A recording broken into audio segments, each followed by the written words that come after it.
Not ಸ್ಪೈಸಸ್ಗೆ ಎಲ್ರಿಗೂ ಸ್ವಾಗತ. ಇವತ್ತು ಈ ವೈಟ್ ಕ್ರೋಕರ್ ಫಿಶ್ನ ತವಾ ಫ್ರೈ ಯಾವ ಥರ ಮಾಡೋದು ಎಂಬುದಾಗಿ ನೋಡುವ ಬನ್ನಿ. ನೋಡಿ, ಇದು ವೈಟ್ ಕ್ರೋಕರ್. ಮೊದಲಿಗೆ ಒಂದು 2 ಟೇಬಲ್ ಸ್ಪೂನ್ನಷ್ಟು ಕೊತ್ತಂಬರಿ ಹಾಗೂ ಒಂದು 7-8 ಕರಿಮೆಣಸು, 1 ಟೇಬಲ್ ಸ್ಪೂನ್ನಷ್ಟು ಫೆನಲ್ ಸೀಡ್ಸ್, ಒಂದು 7-8 ಬೆಳ್ಳುಳ್ಳಿ ಎಸಳುಗಳು ಮತ್ತು ಒಣಮೆಣಸು ನಿಮ್ಮ ಖಾರಕ್ಕನುಸಾರವಾಗಿ ಎಲ್ಲವನ್ನು ಗ್ರೈಂಡ್ ಮಾಡಿ ಮಸಾಲೆ ಮಾಡಿ ಆದಮೇಲೆ ಇದನ್ನು ಚೆನ್ನಾಗಿ ತೊಳೆದು ಅದಕ್ಕೆ ಹಚ್ಚಿಡಬೇಕು.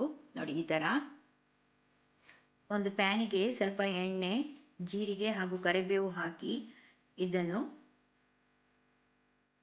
ಇಟ್ಟು ಚೆನ್ನಾಗಿ ಚಿಕ್ಕ ಉರಿಯಲ್ಲಿ ಇದನ್ನು ಬೇಯಿಸಬೇಕು. ನೋಡಿ, ಈ ಥರ ಫ್ರೈ ಮಾಡಿ ತೆಗಿಬೇಕು.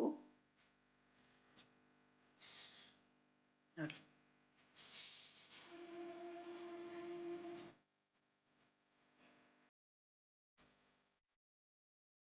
ಸರ್ವ್ ಮಾಡುವಾಗ ಇದಕ್ಕೆ ಸ್ವಲ್ಪ ಈರುಳ್ಳಿ ಹಾಗೂ ಲಿಂಬೆ ರಸವನ್ನು ಹಾಕಿ ಸರ್ವ್ ಮಾಡಿ. ನೋಡಿ, ಈಗ ರೆಡಿಯಾಗಿದೆ ನಮ್ಮದು ತವಾ ಫ್ರೈ.